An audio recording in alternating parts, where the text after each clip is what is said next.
เมื่อเจ้าตายกายนิ่งทิ้งสังขารดวงวิญญาณลอยล่องต้องไปต่อจะไปอย่างเศรษฐีที่ละออหรือมอซออย่างขอทานท่านดูบุญทรัพย์สินทองกองไว้ใช่ของแท้สุดท้ายแลเหลือเพียงความเกื้อหนุนบุญและกรรมที่ทำนำค้ำจุนเป็นต้นทุนติดตัวทุกชาติไปขอถวายความนอบน้อมแด่พระรัตนตรัยมีพระพุทธเจ้าเป็นต้นขอถวายความเคารพพระมหาเถระพระเถรานุเถระเจ้าคณะพระสังฆาธิการทั่วโลกมีพระเดชพระคุณพระธรรมเสนาบดีเจ้าคณะภาค7วัดพระธาตุดอยสุเทพเป็นต้นและขออำนวยพรแด่ท่านผู้ฟังท่านผู้ชมสาธุชนพุทธบริษัททั้งหลายวันนี้รายการพระไตรปิฎกลอยฟ้าก็ลอยมาจากวัดพระธาตุดอยสุเทพ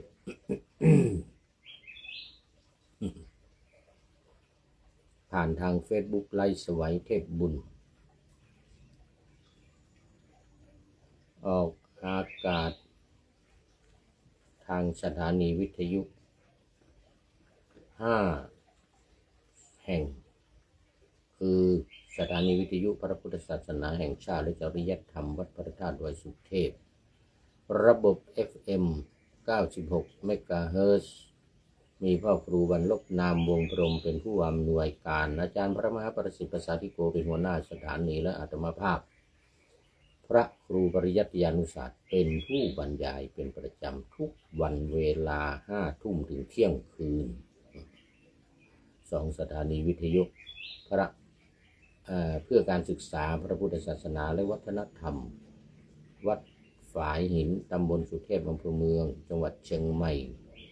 มีท่านเจ้าอาวาสวัดฝายหินคือท่านพระครูสมุวิสุวัตวรกิจโจเป็นผู้อำนวยการนำออกอากาศเวลา 8-9 นาฬิกาวันจันทร์ถึงวันศุกร์ตอนนี้ขอต้อนรับคุณโยมทิพวรรณสินธุวงศ์อาทิกัลยาณี เป็นผู้ที่มีความงามในเบื้องต้นได้แก่ศีลได้แก่เป็นผู้ที่มีศีลบริสุทธิ์สะอาดไม่ด่างไม่พร้อยนะคนที่มีศีลนี่นะเป็นผู้ที่มีความงามนะเพราะว่าศีลทำให้งามมาเป็นท่านแรกวันนี้ตั้งแต่ไก่ยังไม่ทันโหสุริโยยังไม่จับขอบฟ้าปะหน้าธรรมาสยังไม่เสร็จมาแล้ว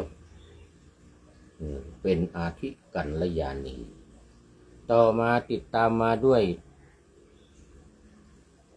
หลวงพ่อสุทธิสงึมรำจากจังหวัดบุรีรัมย์นี่ก็เป็นอาทิกัลยาโนโอ้โหสุดยอดวันนี้พูดว่าเป็นผู้มีความงามในเบื้องต้นนะเป็นผู้ชายเป็นอาทิกัลยาณีผู้หญิงเป็นอาทิกัลยาณีคุณทิพวรรณบอกว่ากลับจากวัดวันศีลรับฟังธรรมต่อเนื่องท่านพระอาจารย์น้อมสาธุสาธุสาธุสุดยอดสุดยอดอันนี้ไปวัดไปในวันศีลไปทำบุญตักบาตรไปฟังเทศไม่ทราบวัดไหนเนาะนี่เนาะในอำเภอเมืองเชียงใหม่เรานี่แหละนะแต่ไม่รู้วัดไหนวัดเจ็ดลินหรือเปล่านะน่าจะไปฟังธรรมวัดเจ็ดลิน โอ้โมทนาเป็นอย่างยิ่งโมทนากับการฟังธรรมเป็น ธรรมัสวธรรมัสวนามัยนะบุญสำเร็จด้วยการฟังธรรมนี่ก็ขออนุโมทนาเอาบุญด้วยเอาบุญกับโยมแม่ทิพวรรณสินธุวงศ์อาทิกัลยาณีเป็นผู้มีความงามในเบื้องต้นพร้อมกับพระเดชพระคุณหลวงพ่อมาด้วยหัวใจใสๆสีชมพูวันเกิดของผู้พูดอวยพรวันเกิดแฮปปี้เบิร์ธเดย์แฮปปี้เบิร์ธเดย์แฮปปี้เบิร์ธเดย์สาธุสาธุพระเดชพระคุณหลวงพ่อ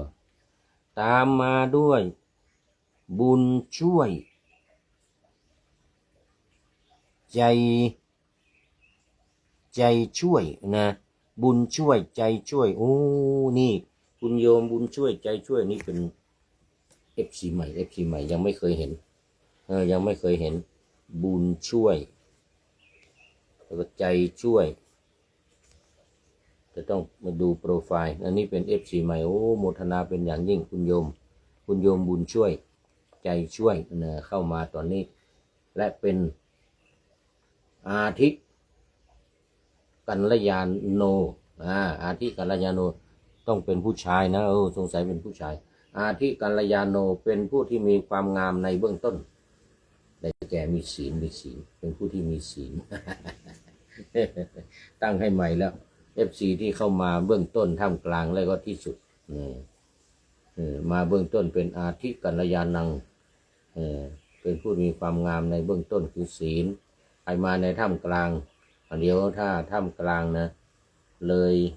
ลยครึ่งไปรายการใกล้จะครึ่งก็จะเป็นมัชเชกัลยานังเป็นผู้ที่มีความงามในท่ามกลาง ได้แก่สมาธิแต่ถ้าใครเข้ามาใกล้จะหมดเวลาหรือสัก10 นาทีก่อนจะหมดเวลานี้ถือว่าเป็นปริโยสานะกัลยานังผู้มีความงามในที่สุดได้แก่ปัญญาศีลสมาธิปัญญาเพราะว่าการเข้ามาฟังมาชมรายการธรรมะนี่ถือว่าเป็นการอบรมปัญญาเป็นการทำวิปัสสนานะโดยการฟังอบรมจะทำให้เกิดปัญญาทำสิ่งใดทำให้เกิดปัญญาสิ่งนั้นคือวิปัสสนาแนวทางของการปฏิบัติวิปัสสนาไม่ว่าจะเป็นการฟังการคิดเองหรือการพิจารณาทำตามหลักการวิปัสสนารมณ์ที่พระพุทธองค์ทรงวางไว้73 ข้อก็ตามถือว่าเป็นการปฏิบัติวิปัสสนาอย่างท่านผู้ฟังทุกคนที่กำลังฟังและชมรายการบรรยายธรรมของผู้พูดนี้ชื่อว่าปฏิบัติวิปัสสนาไปในตัวกำลังปฏิบัติวิปัสสนาคืออะไรการฟัง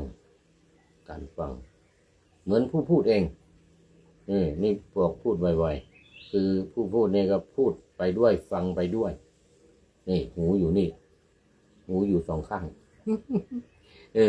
หูอยู่2 ข้างนี่พูดอยู่ตรงกลางนี่มันฟังมันได้ยินทั้ง2 ข้างเรียกว่าวิปัสสนาเรียกว่าปฏิบัติวิปัสสนาโดยการฟังในการที่จะให้เกิดความรู้เกิดความเข้าใจรู้แจ้งเห็นจริงเรียกว่าวิปัสสนาแปลว่าการเห็นแจ้งวิปัสสนานี่แปลว่าการเห็นแจ้งวิแปลว่าแจ้งแปลว่าวิเศษแปลว่าต่างแปลว่าแจ้งเพราะนั้นการฟังที่ทำให้เกิดความรู้แจ้งทำให้เกิดความรู้วิเศษพิเศษทำให้เกิดความรู้ต่างต่างจากเรื่องนั้นต่างจากเรื่องนี้เกิดความรู้ขึ้นมาเรียกว่าเป็นญาณเราเรียกกันว่าวิปัสสนาญาณ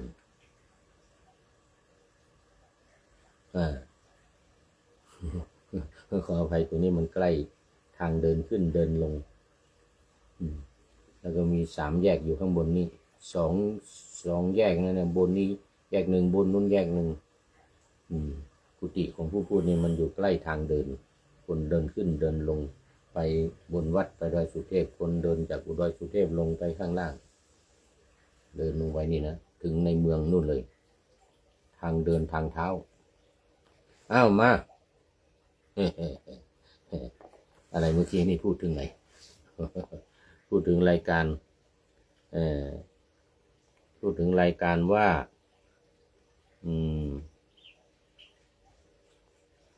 พูดถึงรายการว่าออกอากาศทางวิทยุวัดฝายหินต่อไปสถานีที่3สถานีวิทยุคลื่นสีขาวเพื่อชาวประชานะคลื่นสีขาวเพื่อชาวประชานี่ก็เป็นของวัดปากทางเจริญอำเภอดอยหล่อจังหวัดเชียงใหม่นะมีท่านพระครูอภิวัฒนวิกรม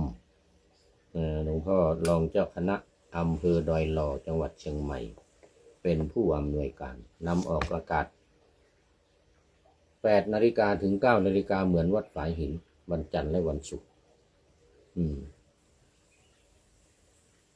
3. สถานีวิทยุชุมชนคณะสงฆ์อำเภอฝาง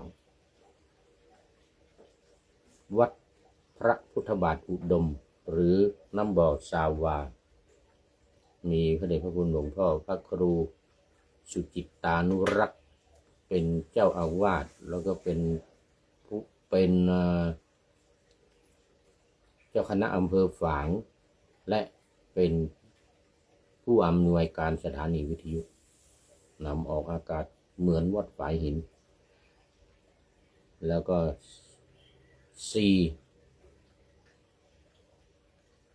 1 2 3 4 4 5เมื่อกี้นี่4ขอไป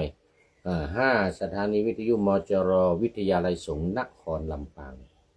มีอาจารย์จีรศักดิ์ปันลำเป็นผู้อำนวยการสถานี นำออกอากาศเวลาเดียวกันกับวัดฝายหินนี่แหละทุกวันจันทร์ถึงวันศุกร์ก็ขอโมทนากับผู้อำนวยการทุกรูปทุกท่านมาณที่นี้เป็นอย่างยิ่งได้ช่วยกันเผยแพร่พระธรรมคำสอนโอ้นี่วัดแสนฝางอนุโมทนาสาธุครับเหมือนนะขอบคุณครับขอบคุณครับวัดแสนฝางเรานี่ท่านพระครูพัฒนาอะไรสักอย่างหนึ่งนี่นะท่านอาจารย์พระมหาดุลพานเจ้าอาวาสวัดแสนฝางอาจารย์พระมหาดุลพาน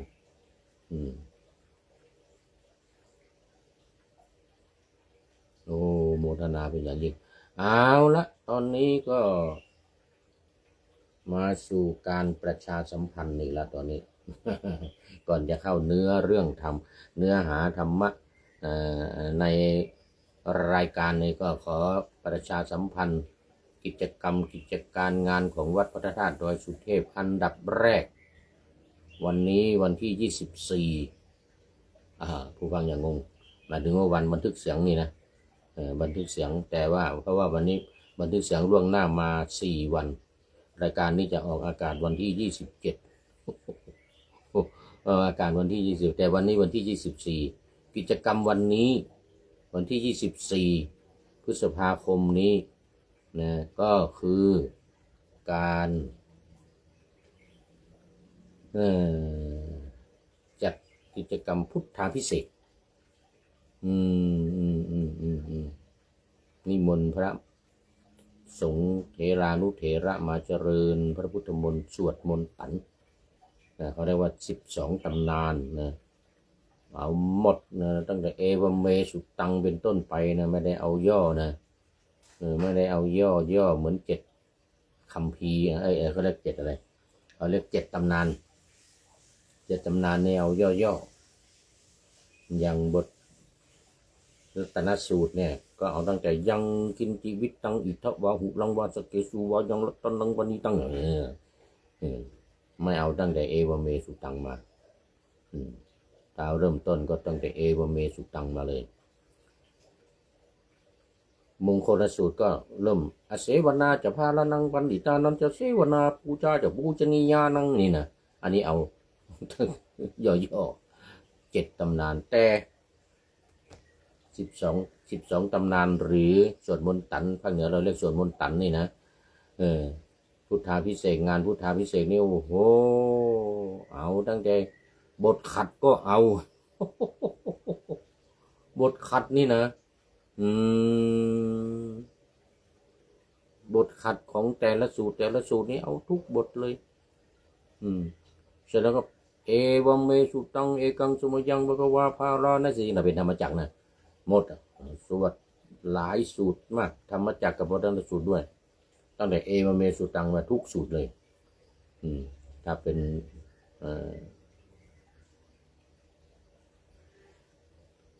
อนัตตลักษณสูตรนี่ก็พาราณสีเหมือนกันพาราณสียังอิสิปตันเนมิกถาเยนี่นะแล้วก็ไป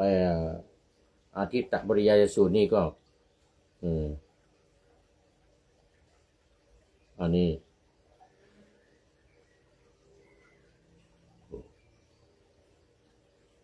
ที่ตรัสรู้เขาเรียกอะไรนะ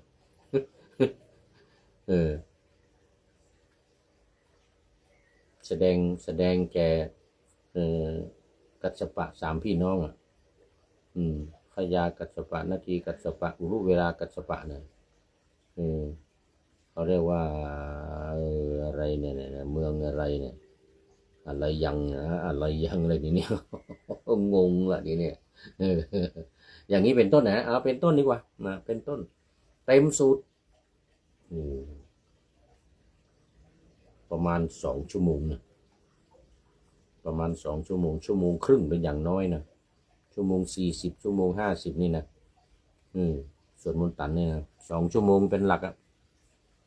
ตอนนี้ขอต้อนรับคุณโยมมีล้านนาตอนนี้เข้ามาแล้วมัชเชกัลยาณีเป็นผู้ที่มีความงามในท่ามกลาง นี่มันจะครึ่งแล้วจะครึ่งรายการแล้วคุณโยมมีล้านนานี่จากอำเภอเมืองเชียงใหม่เรื่องอำเภอดอยสะเก็ดเจ้าของร้านมีล้านนาโมทนาเป็นอย่างยิ่งเข้ามาในท่ามกลางรายการเรียกว่าเดี๋ยวนี้ตั้งขึ้นใหม่แล้วว่าเป็นผู้ที่มาในท่ามกลางมีความงามในท่ามกลางเรียกว่า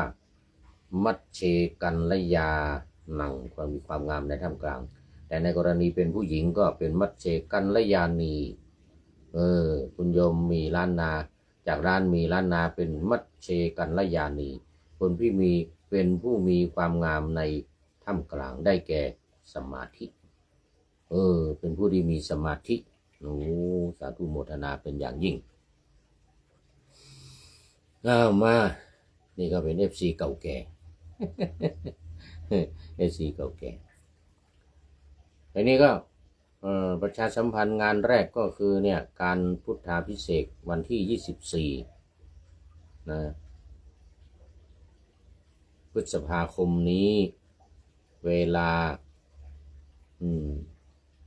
ทุ่มประมาณ1 ทุ่มเป็นต้นไป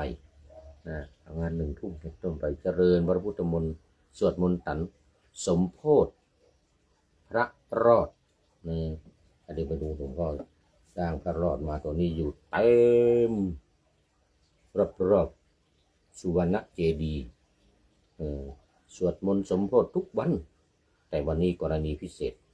มีนั่งปลุกด้วยมีพระเถระเกจิอาจารย์วิปัสสนาจารย์กรรมฐานาจารย์ทั้งหลายพระเกจิทั้งหลายที่เคร่งขรึมขรังในการปฏิบัติมานั่งปลุกเขาเรียกว่านั่งปลุกทำสมาธิภาวนาแผ่เมตตาสมโภชพระพุทธรูปสมโภชในวันนี้ก็ประชาสัมพันธ์ให้ทุกท่านได้มาร่วมกันในวันนี้นี่คือวันที่24นะรายการนี้ออกวันที่27นะท่านผู้ฟังทางวิทยุอย่างงง งานที่1กิจกรรมที่2วันวิสาขบูชาเริ่มวันพรุ่งนี้คือวันที่25ถึง29มีการเจริญพระพุทธมนต์บ่าย2 โมงพระสงฆ์ทรงสมณศักดิ์พร้อมด้วยสัญญบัตรพัดยศ มาถวายอดิเรกแด่พระบาทสมเด็จพระเจ้าอยู่หัวเนื่องในงานเจริญพระพุทธมนต์สมโภชน้ำสงฆ์พระราชทานก็จะมีผู้แทนจากในหลวงจากสำนักพระราชวังมาเป็นผู้แทนมารับฟังเป็นเจ้าภาพทุกวัน25 ถึง 29แล้วก็ญาติโยมสาธุชนทั้งหลายเข้ามาร่วมกันเป็นเจ้าภาพในการฉลองน้ำสงฆ์พระราชทานของพระบาทสมเด็จพระเจ้าอยู่หัวเป็นเวลา5 วันวันที่25 ถึงวันที่29เวลาบ่าย 2 โมงเจริญพระพุทธมนต์พระสงฆ์20 รูป20 รูปสวดพุทธมนต์ฉลองหรือสมโภชน้ำสงฆ์พระราชทานบนวิหารหลวงบริเวณลานเจดีย์สุวรรณเจดีย์หรือพระบรมธาตุดอยสุเทพบ่าย 2 โมงเป็นต้นไปแล้วก็งานที่ 3เดี๋ยวงานเดียวกันนี่แหละแต่ว่าเริ่มวันที่30 ถึง 31คือการขบวนอัญเชิญน้ำสงฆ์พระราชทานจากลานครูบาเจ้าศรีวิชัยหน้าวัดศรีโสดาขึ้นมาลานครูบาเจ้าศรีวิชัยหน้าวัดพระธาตุดอยสุเทพนี่ลานครูบาเจ้ามี2 ที่นะมีทั้งหน้าวัดศรีโสดามีทั้งหน้าวัดพระธาตุดอยสุเทพนี่เชิงบันไดนาคนี่นี่เชิงบันไดนาคนี่มีอนุสาวรีย์ครูบาเจ้าศรีวิชัยแล้วก็มีลานอยู่ข้างหน้านี่นะเริ่มวันที่30เวลา 20:30ขึ้นมาถึงบนดอยสุเทพ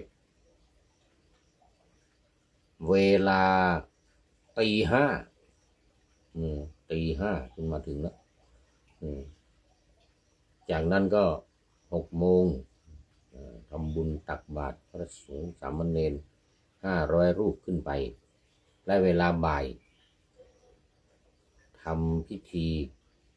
สงน้ำพระบรมธาตุด้วยน้ำสงฆ์พระราชทานของพระบาทสมเด็จพระวชิรเกล้าเจ้าอยู่หัวโดยจะมีผู้แทนจากสำนักพระราชวังก็ส่วนใหญ่เป็นท่านผู้ว่าราชการจังหวัดเชียงใหม่เป็นประธานฝ่ายคฤหัสถ์จากนั้นก็ร่วมกันคณะสัตยาญาติโยมภิกษุสงฆ์สามเณรสงน้ำพระบรมธาตุดอยสุเทพเป็นเสร็จพิธีในภาคบ่ายอันนั้นกิจกรรมวันวิสาขบูชาก็จบความจริงมันยังมีแต่ตารางยังไม่ออกอัฐมีบูชาถ้าตารางออกมาก็เริ่มตั้งแต่วันที่1 มิถุนายนหรือแรม1 ค่ำไปจนถึงแรม8 ค่ำอัฐไปว่า8อัฐมีบูชาคือการบูชาวันที่8วันพระราชทานเพลิงพระบรมศพของสมเด็จองค์สมเด็จพระสัมมาสัมพุทธเจ้าแต่ตรงนี้ตารางยังไม่ออกมายังไม่ประชาสัมพันธ์นะแต่พูดไว้ก่อน พูดไว้ก่อนเอาละสำหรับวันนี้นะวันนี้หมายถึงวันที่กำลังบันทึกรายการบันทึกเสียงอยู่นี่นะญาติโยมที่จะมาร่วมวันกตัญญูของวัดป่าแดงมหาวิหารก็ยังทันอยู่เพราะว่าวันนี้วันที่24วันนี้นะวันบันทึกเสียงนี้วันที่26จึงจะเป็นวันกตัญญูของวัดป่าแดงมหาวิหารตอนนี้ก็ขอต้อนรับท่านนายพลพลตรีนเรศจิตรักวันนี้งานสัปดาห์ส่งเสริมพระพุทธศาสนาวันวิสาขบูชายิ่งใหญ่ทุกปีถวายน้ำสงฆ์พระราชทานนะสมัยก่อนกระผมร่วมพิธี อัญเชิญน้ำสงฆ์พระราชทานตลอดทั้งคืนเดี๋ยวต้องดูเพิ่มเติมตลอดทั้งคืนทุกปีที่ผ่านมาครับโอ้สาธุสาธุอนุโมทนากับท่านนายพลเป็นอย่างยิ่งเมื่อก่อนถ่ายทอด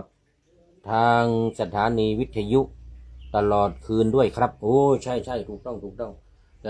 ถ่ายทอดสถานีวิทยุวัดพระธาตุดอยสุเทพแล้วก็สถานีวิทยุวัดฝายหินนะผู้พูดนี่ก็ได้เป็นผู้ดำเนินการเหมือนท่านนายพลว่าโอ้โมทนาขอบคุณท่านนายพลเป็นอย่างยิ่งต่อไปนี้ต้อนรับคุณโยมแอนนาซิมเมอร์แมนโอ้นี่จากประเทศเยอรมนีนี่โอ้Good morning ตอนนี้กี่โมงที่เยอรมัน1 2 3 4 5โอ้กำลัง10 โมงเช้าGood morning แอนนาซิมเมอร์แมนจากเยอรมนีเป็นญาติโยมอุปถัมภ์ปฏิบัติธรรมอยู่วัดพระธาตุดอยสุเทพเยอรมนีโอ้โมทนาเป็นอย่างยิ่งนานแล้วนะนี่ไม่เข้ามานี่ก็เคยบอกให้ผู้พูดอธิบายเป็นภาษาอังกฤษว่างั้นนะฟังภาษาไทยไม่ค่อยรู้ว่างั้นความจริงเรียนภาษาไทยนี่เก่งนะเรียนภาษาไทยแล้วก็ฟังภาษาไทยได้พูดได้บ้างนิดหน่อยแต่ตอนนี้คงพูดได้มากแล้วเพราะเรียนมาเป็นหลายปีแล้วนี่เป็นปีแล้วนี่คุณโยมแอนนาคงฟังออกแล้วนะฟังภาษาไทยได้แล้วถ้าฟังไม่ได้ก็ไม่เป็นไรเดาเอา คุณโยมแอนนาเป็นมัชเชกัลยาณีนะคุณโยมแอนนามัชเชกัลยาณีแปลว่าเป็นผู้ที่มีความงามในท่ามกลางภาษาอังกฤษจะว่ายังไงเนี่ยความงามในท่ามกลางเนี่ยเป็นผู้ที่เขาเรียกว่าmiddle way of beautiful ว่ายังไงความงามในท่ามกลางท่านนายพลนเรศจิตลักษณ์นี่เขาเรียนภาษาไทยแล้วก็ฟังภาษาไทยได้บ้างแล้วแล้วก็เป็น FC ประจำของรายการของผู้พูดนี่ทุกรายการคุณโยมแอนนาจะเข้าชมเข้าฟังทุกรายการแต่ว่าฟังภาษาไทยยังไม่แข็งแรงเหมือนกันนะภาษาไทยยังไม่แข็งแรงเรียกว่ามีความงามในท่ามกลางมัชเชกัลยาณีเนี่ยโยมแอนนาเป็นมัชเชกัลยาณีแล้วมัชเชกัลยานังมีความงามในท่ามกลางรายการตอนนี้ครึ่งรายการพอดีเลยครึ่งรายการครึ่งรายการครึ่งค่อนมาหน่อยละนะโอ้โมทนาเป็นอย่างยิ่งนี่ thankful โยมแอนนา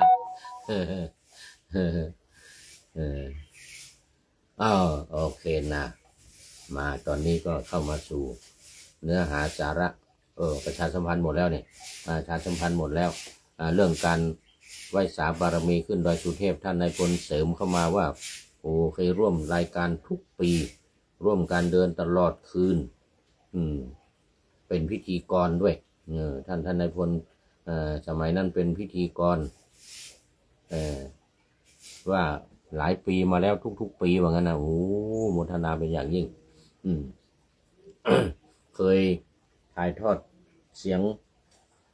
ถ่ายทอดสดออกทางวิทยุนี่นะตลอดคืนนะตั้งแต่หัวค่ำโน่นนะวัดพระธาตุวัดศรีโสดาโน่นนะลานครูบาเจ้าศรีวิชัยศรีโสดาถ่ายทอดสดขึ้นมาแล้วเรื่อยทุกกระบวนนี่นะโอ้สมัยก่อนนี่นะไม่ได้นอนทั้งคืนตอนเช้ามาเขาทำบุญตักบาตรกันก็เลยไม่ได้รับบาตรโอ้สาธุ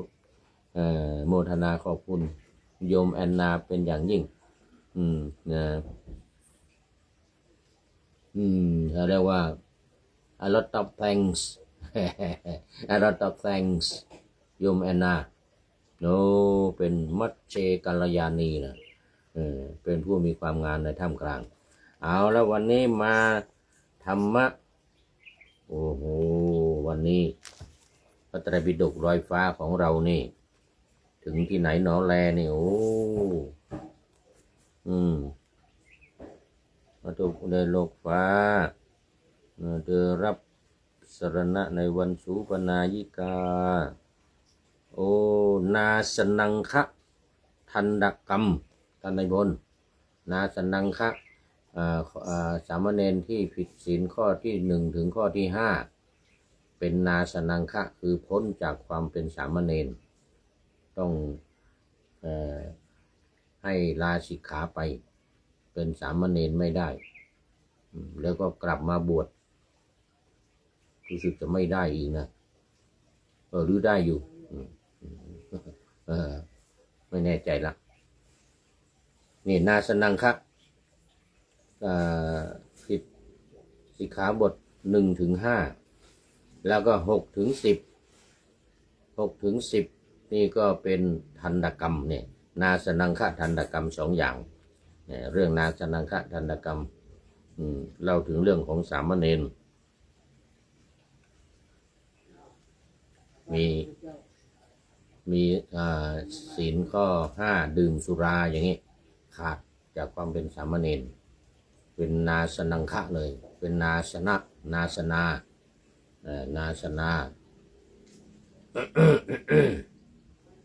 เป็นอรรถกถาพระวินัยในพระไตรปิฎกเล่มที่25ขุททกนิกายนะอันนี้ก็เป็นตติยสมันตปาสาธิกาอรรถกถาพระวินัยเล่มที่3นะพูดถึงเรื่องตอนนี้นาสนังคะทันตกรรมเอาแล้วมาต่อวันนี้เมื่อวานนี้มาถึงตอนที่ถ้าสรณะทั้งหลายอันเธอรับอีกในวัดสูปนายิกาต้นคือเข้าพรรษาแรกเธอจะได้ผ้าจำนำพรรษาในวัดสูปนายิกาหลัง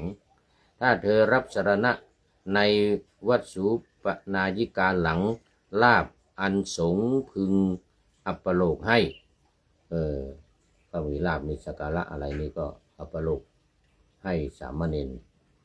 ด้วยนะทีนี้ต่อไปสามเณรย่อมเป็นผู้มิใช่สมณะคือย่อมถึงความเป็นผู้ควรนาสนาเสียในพระอทินนาทานอทินนาทานนี่ก็คือการถือเอาสิ่งของที่เขาไม่ได้ให้ที่เขาไม่ได้ให้ก็คือศีลข้อที่2อทินนาทานขโมยหรือโกงหรือช่อโกงเอาอย่างนี้นะอย่างนี้เรียกว่าเป็นนาสนาคือพ้นจากความเป็นสามเณรต้องสึกไปเป็นฆราวาสด้วยวัตถุแม้เพียงหญ้าเส้นหนึ่งโอ้โหหญ้าเส้นหนึ่งก็ไม่ได้นะในพระอภรมจรรย์เนี่ยอภรมจรรย์นี่โอ้โหผิดอทินนาทานนี่มาถือเอาหญ้าเส้นหนึ่งก็ถือว่าเป็นอทินนาทานแล้วขาดจากความเป็นสามเณรด้วยปฏิบัติผิดในมรรคใดมรรคหนึ่งใน3มรรคนะในพระมุสาวาทเมื่อตนกล่าวเท็จแม้ด้วยความเป็นผู้ประสงค์จะหัวเราะเล่นประสงค์จะหัวเราะเล่นจะพูดสนเสเฮฮาอะไรกันนี่นะในการที่แล้วก็เลยพูดโกหกไปนี่นะก็ผิดศีลข้อที่4นะผิดศีลข้อที่4เขาเรียกว่าศีลเพศทำศีลให้แตก มุสาวาทเมื่อตนกล่าวเท็จแม้ด้วยความเป็นผู้ประสงค์จะหัวเราะเล่นส่วนในเพราะดื่มน้ำเมาเป็นอาบัติปาจิตตีแก่ภิกษุผู้แม้ไม่รู้ดื่มน้ำเมาจำเดิมแต่สาคือไอ้ที่เขาดองนะที่เขาดองแล้วก็เขา เอามากลั่นแล้วนะไอเหลือขี้สามันน่ะนะขี้ข้าวขาวๆนะมันก็เมาเหมือนกันนะเนี่ยอย่าไปที่ว่าธรรมดานะไอ้นั่นก็เมาเหมือนกันขี้สามันเนี่ยนะฝ่ายสามเณรต้องรู้แล้วดื่มจึงต้องศีลเพศนะศีลจึงจะขาดถ้าหากว่ารู้แล้วดื่มแต่ถ้าไม่รู้ไม่เป็นไรแต่พระนี่ไม่ได้พระนี่ไม่รู้ก็เป็นอาบัติปาจิตตีไอ้ที่เป็นเศษของน้ำเมาเป็นเศษโทอะไรที่เขาต้มเขากลั่นแล้วเนี่ยแล้วมันเป็นเศษนะเศษข้าวนะอันนั้นไม่ได้มันเมาไม่รู้ก็เป็นอาบัติปาจิตตีสามเณรนี่ไม่รู้ไม่เป็นไรส่วน5 สิกขาบทนอกนี้เหล่าใดของสามเณรนั้นบรรดามีก็ถึงตั้งแต่6 ถึง 10อย่างว่าให้ฟังวันก่อนว่าไปแล้วนะมีวิกาลโภชนาเป็นต้นการไม่ฉันอาหารโภชนะในเวลาวิกาลตั้งแต่หลังเที่ยงไปจนถึงตอนเช้าครั้นเมื่อสิกขาบทเหล่านั้นทำลายแล้วเธออันภิกษุไม่พึงนาสนาไม่พึงเป็นภิกษุอันนาสนาเมื่อสิกขาบทเหล่านั้นทำลายแล้วเธออันภิกษุไม่พึงอาสนาพึงลงทันตกรรมพึงลงทันตกรรมและเมื่อสิกขาบทอันภิกษุได้ให้อีกก็ดียังไม่ได้ให้ก็ดีจะลงทันตกรรมก็สมควรโอ้FCตัวจริงFCตัวจริงไปไหนเดินเล่นโอ้สุดยอดไม่เห็นเข้ามานี่ FC ตัวจริงเข้ามาแล้วขอบใจโอ้ FC ตัวจริงเดินผ่านไปแล้วท่านสุริยันสันตจิตโตเมื่อกี้นี้เข้ามาแล้วเป็นท่านแรกนะโอ้มาก็ควรนะลงทันตกรรมควรลงทันตกรรมก็คือให้ไปล้างส้วมบ้างทำความสะอาดที่นั่นที่นี่หรือตักน้ำหุงข้าวหรืออะไรเงี้ยนะเป็นการทำโทษอย่างสมัยผู้พูดเป็นเจ้าอาวาสอยู่ที่วัดฝ่ายหินก็เหมือนกันที่สามเณรบางรูปทำผิดแต่ไม่ถึงกับนาสนานะก็ให้ทำโทษให้ถางหญ้ากำหนดจากนี้ถึงนี้ให้เสร็จบางทีต้องไปนั่งเฝ้านะสามเณรไม่ทำ สามเณรนี่นะคือเราจะให้พ้นโทษเราจะให้พ้นโทษในการทำผิดเพราะงั้นก็มีความผิดใช่ไหมมีความผิดแต่ว่าพึงปราบด้วยทันตกรรมแล้วจึงค่อยให้สิกขาบทหมายถึงว่าให้ปราบหมายถึงว่าให้ทำโทษก่อนเสร็จแล้วให้ศีลใหม่ให้ศีลอีกให้สมาทานศีลใหม่อีกแต่นาสนานั้นไม่ได้นะข้อ1 ถึงข้อ 5นั้นมารับอีกไม่ได้นะไปเลยไปเลยเหมือนสามเณรที่ไปรับหลวงลุงไปรับหลวงลุงพิหิปาโปสมณะปาโปเยวะหลวงลุงว่าสามเณรที่เข้าไปในป่าทิ้งไม้เท้าหลวงตาแล้วเข้าไปในป่าได้ยินเสียงเด็กร้องเพลงที่พระองค์ตรัสว่าอิทธิสัตโธวิยหิอัญโยสัตโธปุริสานังเนี่ยนะ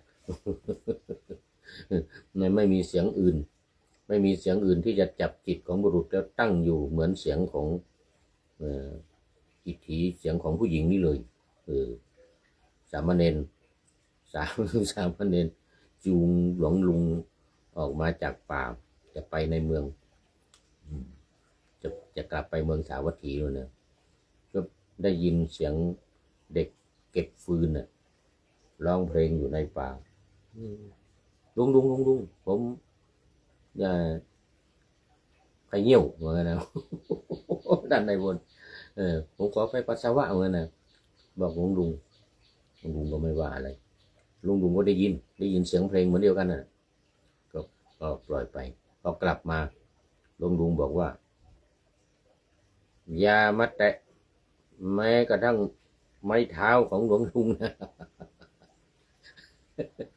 นาสนาอย่างนี้นาสนาเหมือนกันนะไม่ได้เหมือนกันเดี๋ยวก็ต้องกลับเข้าไปในป่าไปหาเสื้อผ้ากลับไปเข้าไปหาโยมผู้หญิงนะสามเณรนี่นะแล้วก็นุ่งผ้าลาสิกขาไม่ต้องล้าว่างั้นนะมันขาดไปแล้วเนี่ยบอกที่นี่บอกเมื่อกี้เนี่ยว่าไม่ต้องนาสนะ มันขาดไปแล้ว ก็นุ่งผ้าเป็นฆราวาสมาลุงไปกันเถอะผมลาสิกขาแล้วผมเป็นคฤหัสถ์แล้วผมจะจูงหลวงลุงไปวะอย่าเด็ดขาดเหมือนกันนะ อย่ามาแตะไม้เท้าหลวงลุงเลยนะไม่ได้ทำให้หลวงลุงอ้าวก็เป็นคนชั่วว่างั้น หลวงลุงว่าเป็นคนชั่วยังไงก็ศึกแล้วก็ศึกแล้วก็ใครเป็นคนเดียวกันนะ ตอนเป็นเนนเนี่ยตอนเป็นสมณะตอนเป็นเนนทำผิดแล้วตอนนี้ศึกไปเป็นคนอื่นเหรอไม่เป็นก็คนเดิมนั่นแหละเหมือนกันนะ หลวงลุงว่าคนเดิมนั่นแหละก็ผิดอยู่เหมือนเดิมนั่นแหละเป็นคนชั่วอยู่เหมือนเดิมเหมือนกันนะอย่ามาแตะแม้ปลายไม่เท้าหลวงลุงนะเหมือนกัน เด็ดขาดเลยหลวงลุงเรานี่นะขนาดตาบอดนะตาไม่เห็นนะยอมอยู่ถนนนั่นแหละยอมอยู่ที่นี่แล้วไม่ไปกับคนชั่วเด็ดขาดเลยนะนี่หลวงลุงเด็ดขาดไม่ยอมไปสามเณรที่ศึกแล้วนั่นก็เลยต้องไม่ได้ไปกับหลวงลุงกลับเข้าไปในป่าคงไปอยู่กับผู้หญิงคนนั้นหรือกลับไปบ้านก็ไม่รู้นะไม่ให้เดินทางร่วมเด็ดขาดคนไม่ดีขี้หิปาโปสมณะปาโปเยวะว่างั้นนะเป็นฆราวาสไม่ชั่วเป็นสมณะชั่วก็ชั่วเหมือนกันคนเดียวกันก็ชั่วเหมือนกันอันนั้นก็มันอย่ามาแตะไม้เท้าหลวงลุงเลยนะ แล้วนี่ขาดนาสนาไปเลยนี่นะเรื่องนาสนานี่นะอันนี้มาให้สิกขาถ้าลงทันตกรรมถ้าทำโทษถ้าทำโทษแล้วก็ให้ศีลใหม่อีกก็เป็นสามเณรต่อไปเพื่อประโยชน์แก่ความตั้งอยู่ในสังวรต่อไปนะคือให้สิกขาบทใหม่ให้สังวรต่อไปไม่ให้ทำผิดอีกการดื่มน้ำเมาของเราสามเณรเป็นสัจจิตกะจึงเป็นวัตถุแห่งปาราชิกความแปลกกันเท่านี้เป็นสัจจิตกะก็คือมีความตั้งใจนะมันผิดนะเป็นไปกับด้วยเจตนาในการที่จะทำความผิดก็รู้อยู่มันเป็นน้ำเมายกเว้นว่าไม่รู้ว่านี่มันเป็นน้ำเมาเช่นน้ำเมาที่เขาเอาดองยาดองยาแล้วต้องมีเจตนาในการที่จะกินยาให้หายอะไรโรคภัยไข้เจ็บอะไรสักอย่างหนึ่งนะมันจะเกิดการเจ็บป่วยหรือปวดแข้งปวดขาอะไรอย่างนี้นะกินน้ำยาเข้าไปเกิดมันเมาแต่ไม่รู้ว่ามันเป็นสุราอันนี้ไม่ผิดเพราะเจตนาไม่ใช่สัจจิตกะไม่มีเจตนาในการที่จะไปดื่มสุราแต่บังเอิญเขาผสมสุราไว้เขาดองเอายาดองสุราไว้แล้วก็บอกเนนว่านี่มันเป็นยานะเนนนะยาแก้ปวดแก้เมื่อยแก้ขบอะไรก็ตามเลยนะเนนก็ดื่มเข้าไปพอดื่มเสร็จแล้วเมานี่ผิดเนี่ยมีเนนองค์หนึ่งดื่มเสร็จแล้วเมาแล้วไปหาพระอุปัชฌาย์บอกว่าโอ้ผมผิดแล้วขอลาสิกขาเถอะขอลาเพราะว่าผมเนี่ยข้อที่5มันเป็นนาสนังคะเนี่ยไปขออุปัชฌาย์บอกว่าเธอกินอะไรกินอะไรมันยากินยา มีจะกินยาไม่รู้ว่ามันเป็นสุราว่างั้นมันไม่รู้ว่าเขาผสมสุราไว้มันนะจะกินยาไม่มีเจตนาในการที่จะกินสุราเอาถ้าอย่างนั้นไม่เป็นไรถ้าอุปัชฌาย์บอกไม่เป็นไรเธอไม่ผิดแต่เธอต้องได้รับโทษเดี๋ยวเธอก็รับศีลใหม่ต่อศีลใหม่ได้ก็ให้ทำโทษไปล้างส้วมท่านในบนไปล้างส้วมเสร็จแล้วกลับมาเสร็จแล้วเสร็จแล้วครับมาให้ศีลใหม่เพื่อสำรวมสังวรต่อไปนะอย่าไปทำผิดอีกอะไรอย่างนั้นอุปัชฌาย์ก็ให้โอวาทอย่าให้เป็นสจิตตกะนะอย่าให้เป็นสจิตตกะคือมีเจตนาถ้ามีเจตนาในการที่จะเมาในการที่จะดื่มสุราอย่างนี้ไม่ได้อย่างในอินเดียมีนะอินเดียนี่มีน้ำตาลเขาเรียกตาลีน้ำตาลเมาถ้าสามเณรไปดื่มเขาบอกว่านี่น้ำตาลนะเนรน้ำตาลหวานก็ดื่มน้ำตาลเข้าไปนะเกิดมันเมาขึ้นมาปรากฏว่าน้ำตาลนั้นมันเขาดองเขาหมักมาตอนเขาเก็บตอนเช้าใช่ไหมแล้วเขาก็หมักไว้มาถึงตอนเย็นมันก็ยังเป็นน้ำตาลนั่นแหละแต่มันเมากินแล้วมันเมามันเหมือนกับสุรามันก็กลายเป็นสุราไปเนี่ยอย่างนี้ไม่ได้ถ้าไม่รู้ไม่เป็นไรแต่ถ้ารู้ว่ามันเป็นตาลีเขาเรียกตาลีนะมันเมากินแล้วมันเมาเนี่ยนะถ้ารู้แล้วดื่มเข้าไปอย่างนี้ผิดนาสนาเลยแต่กรณีไม่รู้เป็นทันตกรรมลงทันทำโทษไปล้างส้วมไม่ก็ทำความสะอาดตรงนั้นตรงนี้หรือตักน้ำมาให้หลวงตาอาบอะไรทำนองนี้เป็นการทำโทษนะแล้วก็ให้ศีลใหม่เนี่ยให้ศีลกับสามเณรใหม่ก็แลวินิจฉัยใน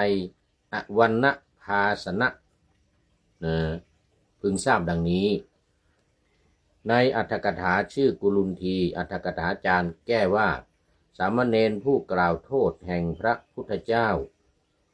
ด้วยอำนาจแห่งคำเป็นข้าศึกแก่พุทธคุณเป็นต้นว่าอรหังสัมมาสัมพุทโธก็ดีแห่งพระธรรม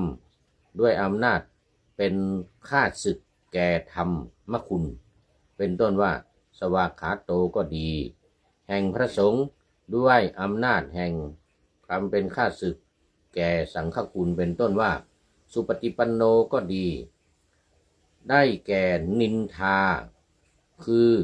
ติเตียนพระรัตนตรัยติเตียนพระพุทธติเตียนพระธรรมติเตียนพระสงฆ์เนี่ยนะอันภิกษุทั้งหลายมีอาจารย์และอุปัชฌาย์เป็นต้นพึงแสดงโทษในการกล่าวโทษห้ามปรามเสียว่าเธออย่าได้กล่าวอย่างนั้นถ้าเธออันภิกษุทั้งหลายมีอุปัชฌาย์อาจารย์เป็นต้นกล่าวอยู่ถึงครั้งที่3ยังไม่ละเว้นคือยังว่าอยู่เนี่ยนะภิกษุทั้งหลายพึงให้ฉิบหายเสียด้วยกันตะนาสนาให้ฉิบหายให้สึกไปให้เป็นฆราวาสไปแล้วก็เคี่ยนด้วยกันตะนาสนาเคี่ยนไล่ออกไปเลยตอนนี้ขอต้อนรับชัยโยเป็นพระวชิระรัตนโยธินอันนี้เคยเข้ามาแล้วเป็นพระโมทนาเป็นอย่างยิ่งโอภาโสท่านชัยโยโอภาโสชัยโยโอภาโสวัดเดี๋ยวก่อนวัดศรีปิงเมืองหรือเปล่าเดี๋ยวไม่แน่ใจเข้ามาหลายครั้งละโมทนาลืมไปลืมอยู่วัดไหนขอโมทนาเป็นอย่างยิ่งเป็นตอนนี้ยังเป็นมัชเชกัลยาโนเป็นผู้ที่มีความงามในท่ามกลางมันยังเหลืออีก15 นาทีเป็นมัชเชกัลยาโนมาในท่ามกลางมีความงามในท่ามกลางคือสมาธิ โอ้ขอบคุณมากอ๋อคุณโยมแอนนาซิมเมอร์แมนยกมือสาธุมาอีกครั้งหนึ่งแล้วโอ้โมทนาคุณโยมแอนนาจากประเทศเยอรมนีเป็นโยมอุปถากอุปถัมภ์วัดพระธาตุดอยสุเทพเยอรมนีทุกวันพฤหัสโยมแอนนานี่จะมาทำความสะอาดวัดล้างถ้วยล้างจานแล้วก็ทำอาหารถวายพระสงฆ์สามเณรหรือบางทีทำอาหารจากบ้านมาเอามาถวายที่วัดพระธาตุดอยสุเทพเยอรมนีปีที่แล้วผู้พูดประจำไปเฝ้าอยู่6 เดือนโยมแอนนานี่ดีมากมาช่วยงานที่วัดพระธาตุดอยสุเทพเยอรมนีทุกวันพฤหัสจะมาทำความสะอาดปัดกวาดวัดล้างส้วมล้างห้องน้ำล้างอะไรต่างๆแล้วซักผ้าไหนไม่สะอาดเอาซักผ้าอย่างนี้อันนี้เรียกว่าโยมแอนนาเนี่ยเป็นผู้ที่ทำบุญโดยทำความสะอาดวัดวัยยาวัดก็เรียกว่าวัยยาวัจกรนะนี่นะวัยยาวัจกรคือคนฝ่ายทำงานวัดนะถึงแม้ไม่ได้รับการแต่งตั้งก็ตาม โมทนาเป็นอย่างยิ่ง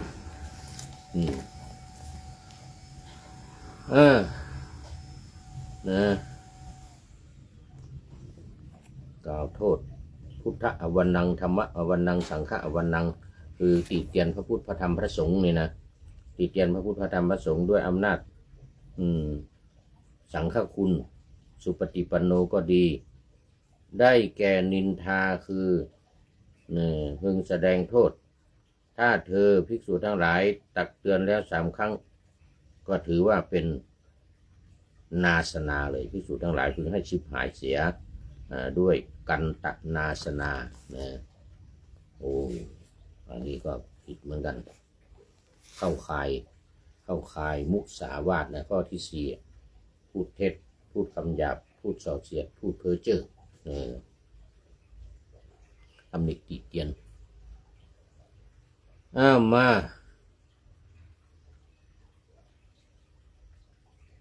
เดี๋ยวก่อนโอ้หมดเวลาโอ้เอาไว้แค่นี้ก่อนนี่กันตนาสนานี่เอาละวันนี้หมดเวลาคุณโยมท่านชัยโยเป็นปริโยสานะกัลยาโนเป็นผู้มีความงามในที่สุดแล้วก็วันนี้สุดท้ายของรายการพร้อมกับโยมแอนนาซิมเมอร์แมนจากเยอรมนีซิมเมอร์แมนจากเยอรมนีขอโมทนาเป็นอย่างยิ่งเอาแล้วมาดูข้อคิดท้ายรายการวันนี้จากผู้ใดหนอแลไพวันพุทธกังโอ้นี่ FC เก่าแก่ไพวันพุทธกังนี่เป็นนักปราชญ์เขียนบทประพันธ์กลอนนี่เก่งมากสุดท้ายจริงๆรัตนเมธีใจยะมงคลแก้วกว้างสลีสีปิงเมืองนี่มาแล้วสลีสีปิงเมืองมาแล้วนี่ทุกพี่โยก็นึกว่าชัยโยเมื่อกี้นะนึกว่าชัยโยโอภาโสนี่อันนี้ตัวจริงอันนี้สลีสีปิงเมืองแก้วกว้างทุกพี่โยท่านพระครูรัตนเมธีใจยะมงคลแก้วกว้างสลีสีพิมพ์เมืองโมทนาเป็นอย่างยิ่งอันนี้เป็น มัดปริโยสานกัลยาณังเป็นผู้มีความงามในที่สุดนี่สุดท้ายจริงๆขอโมทนาเป็นอย่างยิ่ง ก็กราบขอบพระคุณครับทุกพี่โยสาธุวัดศรีปิงเมืองตำบลหายยาอำเภอเมืองเชียงใหม่ท่านสุดท้ายไพวัน พุทธกังให้ข้อคิดในท้ายรายการวันนี้ว่า เมื่อเจ้าตายกายนิ่งทิ้งสังขารดวงวิญญาณลอยล่องต้องไปต่อจะไปอย่างเศรษฐีที่ละออหรือมอซออย่างขอทานท่านดูบุญคือบอกให้ดูที่บุญคนที่ทำบุญนะทรัพย์สินทองกองไว้ใช่ของแท้สุดท้ายแลเหลือเพียงความเกื้อหนุนบุญและกรรมที่ทำนำค้ำจุนเป็นต้นทุนติดตัวทุกชาติไปโอ้สุดยอดสุดยอดวันนี้ก็คิดท้ายรายการจากคุณไพวันพุทธกังนะโมทนาเป็นอย่างยิ่งขอนำพระไตรปิฎกลอยฟ้าไปจากผู้ฟังทั้งหลายในโลกล่าวันต่อไปจะได้จรย้อนกลับมาสู่สถานีใหม่ให้ท่านฟังอย่าลืมเปิดวิทยุหรือเครื่องรับโทรศัพท์โมบายคอมพิวเตอร์ผัง YouTube เฟซเพจไลน์ให้ดังเพื่อชมฟังรายการวันต่อไปขอทุกท่านมีความสุขทุกคืนวันนำธรรมะประกอบการงานทั้งหลายเช่นขยันทำงานทางวาจากายใจขวนขวายกิจการงานนานาบำเพ็ญสาธารณประโยชน์เว้นสิ่งที่มีโทษโหดเยี่ยงสาประกอบแต่กรรมดีมีราคาแสวงหาเงินทองครองใจคนเสียสละพระทรัพย์นับมากน้อยไม่ให้ล้านก็ให้ร้อยไม่ด้อยผลเอื้อคนรวยช่วยคนยากฝากคนจนให้ทุกคนเท่ากันมาตรฐานเดียวขอ